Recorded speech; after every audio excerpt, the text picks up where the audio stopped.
No Opinião Minas de hoje, vamos conversar com o Frei Gilvander Moreira, pároco da Igreja do Carmo, em Belo Horizonte. Nós vamos falar sobre a campanha da Fraternidade 2009, segurança pública. Frei, por que foi escolhido esse termo segurança pública? Olha, Hugo, primeiro agradecer a oportunidade e a alegria de estar aqui conversando com você, né, e espero poder contribuir um pouco com essa temática.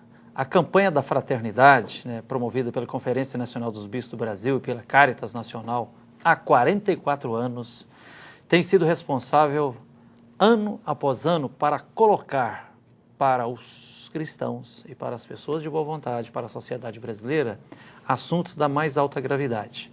Então, normalmente, tem um processo em mutirão para se discernir qual será a campanha dos próximos anos, né? Então, a campanha desse ano, Segurança Pública, ela acolhe os grandes clamores da sociedade hoje relativos à questão da violência social institucionalizada aí, né? O medo sendo disseminado, né? As prisões abarrotadas. Até né? as igrejas são cheias de grade. Exatamente, também. A grande parte das casas tem muita gente até... As igrejas, inclusive, não assim. tinha grade antigamente. Não tinha não. Isso até não... É triste isso, né? Inclusive, Hugo, a campanha da Fraternidade 2009, ela retoma um tema parecido há 12 anos atrás. Em 97, o tema já tinha sido Fraternidade e os Encarcerados. Agora, numa questão mais ampla. E o lema é: a paz é fruto da justiça, quer dizer, aponta o rumo para onde a sociedade deve, de fato, buscar uma verdadeira segurança pública. O senhor falou em rumo. Que rumo que a Igreja Católica acha que nós todos temos que tomar, né, para ter uma segurança pública?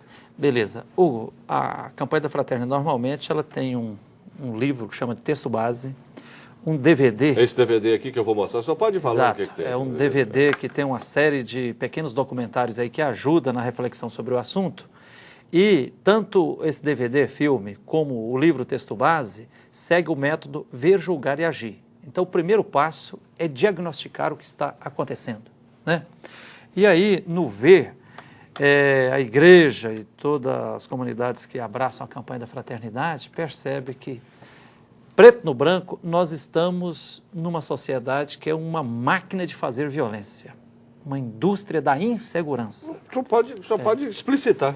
Por exemplo, Hugo, há 20 anos atrás nós tínhamos no Brasil cerca de 20 mil presos. 20 mil presos, Então, nos últimos anos, o número de presidiários vem crescendo assustadoramente. Hoje, números agora de... 446.687, 500 mil.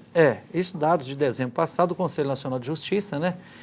E mais grave ainda, existe mandados de prisão para outras 500 mil pessoas, né? E a cada vez mais a gente vê assim a sociedade, parte da sociedade clama: queremos mais segurança, queremos mais policiais, queremos mais prisão, e os governos e a classe dominante construindo mais prisões, aumentando o efetivo policial, aumentando viaturas, e de classe média para cima aumentando os muros, as cercas elétricas e cachorro e segurança privada, né? Aliás, já existe no Brasil um número maior de segurança privada do que de policiais. E o que se percebe? Em grande parte, as prisões brasileiras hoje são verdadeiras masmorras, grandes campos de concentração, que a lei de execução penal, né, e a Constituição brasileira, muitas leis aí, prescreve que a pessoa, quando comete um crime, quer dizer, a pena é a restrição da liberdade.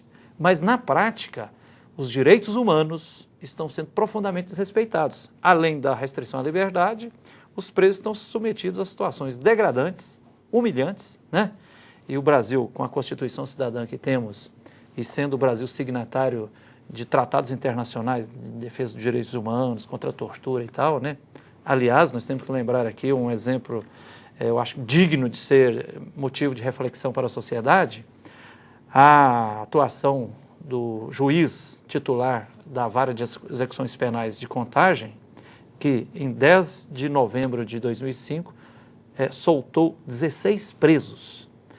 Porque, segundo ele, a Lei de Execuções Penais diz lá assim, né, na Constituição, uma prisão ilegal deve ser imediatamente relaxada. E ele percebeu que, assim, as situações de desumanidade, de presos sadios misturados com presos doentes. A superlotação, em celas onde para ter 4, 5 tem 40, 50 e tal. Né? Presos já condenados, sentenciados, que deveriam estar em penitenciários, ainda estavam aguardando uma vaga nas cadeias públicas. Aí, somando isso tudo, pedindo do Estado a construção, a transferência, não conseguiu, ele soltou esses presos. Caso uma celeuma grande, o Tribunal de Justiça afastou esse juiz, doutor Livingston José Machado, está afastado até hoje, né? Então, assim, mas ele, que eu conheço profundamente, diz, olha, por uma questão de seguir a Constituição brasileira, as leis e por questão de humanidade também. Então, assim, a gente não pode, é um erro grave, Hugo, pensar que nós vamos ter uma sociedade com mais segurança pública se ficar investindo em prisões e... Pois é, e como fazer então, Frei? É isso que eu queria dizer. Por exemplo, as pessoas continuam dentro de casa presas. E os marginais, vamos dizer assim, as pessoas que estão cometendo delitos, do lado de fora. Exatamente. As cadeias estão cheias de problemas, como o senhor está dizendo. Então eu pergunto ao senhor, o que o senhor propõe, né? Qual o caminho? Qual o caminho? O caminho das pedras, né? Exatamente. Hugo, então assim, no primeiro momento, essa reflexão do julgar, a gente percebe assim que nós temos que atuar em várias frentes, mas para mim duas. Uma que é a sociedade precisa se desarmar e precisamos militar na cultura da paz. Então assim, o medo é um péssimo acompanhante.